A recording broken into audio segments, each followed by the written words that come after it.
So, squeak, squeak, squeak, right? Here's how to fix it. We're gonna fix that right about now. First, we gotta have it come back.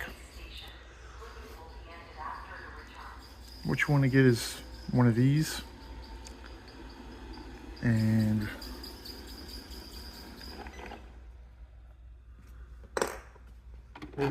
we'll flip this over. The robot is suspended in the air. Please restart it in an open space. So you can see here, the wheel is very chapped and cracked, worn. All right. That's probably from the constant getting wet and then heating and drying in the home base. So got a replacement.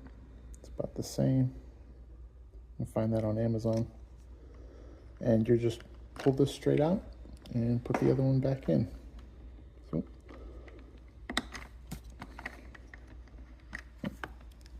I'm gonna get a pair of pliers so I can take that off.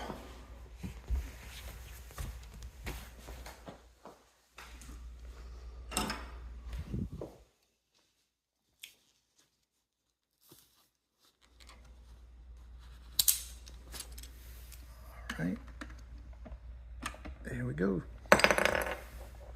Don't even have to put a lot of effort into it.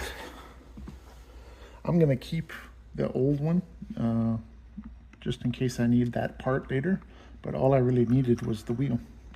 So the only thing I noticed is this last one, it spun pretty freely around, and then this one, it's not as free, but it's not bad. But I'm gonna keep this just in case.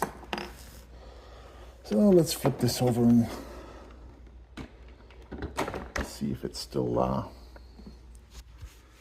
has a little issue with the squeak. Returning to the base station.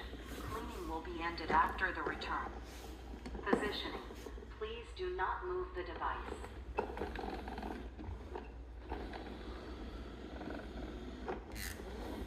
I don't hear any squeak. So if your Narwal is squeaky, like ours was, it was driving me up the wall, fix that and it should be working. All right, have a good one. Happy cleaning.